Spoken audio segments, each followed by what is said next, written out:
স্বাধীনতা রক্ষার জন্য ৭১ আমরা ছোট ছিলাম, যুদ্ধ করতে পারি নাই।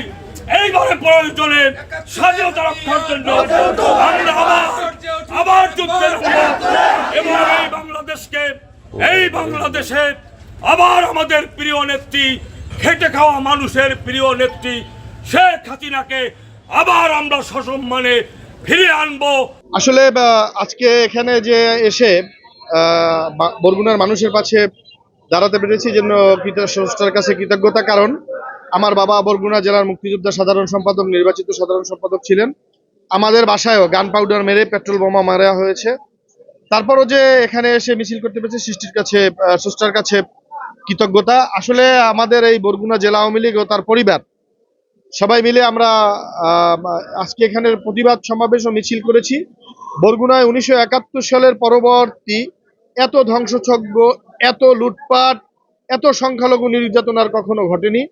এই যারা ঘটেছে তাদের আইনের আওতায় আনার জন্য আমরা প্রতিবাদ করেছি। এবং সামনে দুর্গাপূজা আছে, শারদীয় দুর্গা উৎসব। আমাদের যারা নির্যাতিত ব্যবসায়ী, যারা চাঁদাবাজি হয়েছে, এদের পাশে দাঁড়ানোর জন্য আমাদের আওয়ামী লীগ থেকে নির্দেশনা দেওয়া হয়েছে। এবং সামনের দীর্ঘ দিনগুলোয় যে সময় দুর্গাপূজা আসবে, আমরা হিন্দুদের, আমাদের সংখ্যালঘু সম্প্রদায়ের, আমাদের যারা সম্পদ আছে, তাদের যে মন্দির আছে, এগুলোকে পাহারা দেওয়া, এই মন্দির মসজিদ এগুলো পাহারা দেওয়ার জন্য আমরা আসলে নির্দেশনা দেওয়া হয়েছে। এবং আমরা সাধারণ মানুষের এবং সাধারণ ব্যবসায়ীদের যাতে চাঁদাবাজি না হয় সেজন্য প্রতিবাদ এবং প্রতিরোধ গড়ে তোলা হবে। আমাদের দাবি আমাদের প্রধানমন্ত্রী জননেত্রী শেখ হাসিনাকে আবার দেশে ফিরিয়ে আনার জন্য আমাদের আপ্রাণ চেষ্টা করতে হবে এবং এই তত্ত্বাবধায়ক সরকার অতি বিলম্বে নির্বাচন দিয়ে একটি নির্বাচিত সরকারের কাছে হস্তান্তর করতে হবে। এটি গণতন্ত্র ফিরিয়ে আনতে হবে। মূল কথাটা হচ্ছে স্বাধীনতা ৭১ আমরা দেখি নাই, কিন্তু ৭১-এর সময় আমরা যেটা শুনেছি, ৭১-এর সময় এত ধ্বংসযজ্ঞ বরগুনায় হয় নাই। ৭১-কে হার মানিয়েছে ২৪-এর ধ্বংসযজ্ঞ। আর মূল কথাটা হচ্ছে আজকে সারা বাংলাদেশে কি হয়েছে জানি না, বরগুনায় অন্তত কোটা বিরোধী আন্দোলন সফল হতে পারেনি।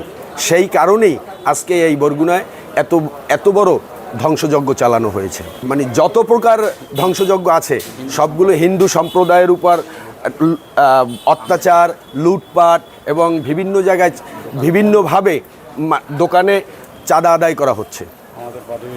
আমাদের পার্টি অফিস থেকে শুরু করে সব কিছুই ভাঙচুর হয়েছে। আমি অনুরোধ করব পুলিশ বাহিনীর সাথে এই তত্ত্বাবধায়ক সরকারের যে দূরত্বটা আছে সেটা দূর করে অতি তাড়াতাড়ি পুলিশকে তাদের দায়িত্ব দেওয়া উচিত। কারণ পুলিশ এদেশের মানুষের বন্ধু, সুখ দুঃখের সবসময় দাবি করেন তারা। কিন্তু আজকে যদি পুলিশ নিষ্ক্রিয় থাকে জনগণ অসহায় হয়ে যায়। আজকে বরগুনা যে লুটপাট, আগুন দেওয়া, ভাঙা চড়া হয়েছে, এখন পর্যন্ত যে চাঁদাবাজি চলেছে, এই পুলিশ বাহিনী থাকলে এইগুলো হতো না। এদেশের জাতি, এদেশের মানুষ কি চায় সেই প্রতিফলন আমরা ঘটাবো। এই আওয়ামী লীগ কোনোদিন ঘরে বসে থাকবে না।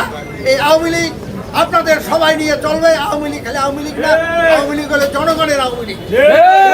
জনগণকে নিয়ে আওয়ামী লীগের আওয়ামী লীগের শক্তি কিন্তু ক্যান্টনমেন্ট নয়, আওয়ামী লীগের শক্তি কিন্তু কোনো বাহিনী নয়। আওয়ামী লীগের শক্তি দেশের জনগণ। জনগণের মধ্যে থেকে আওয়ামী লীগ সৃষ্টি হয়েছে। সেই জনগণকে নিয়েই আবার এদেশে যা ঘটাবার তা ঘটাবেই।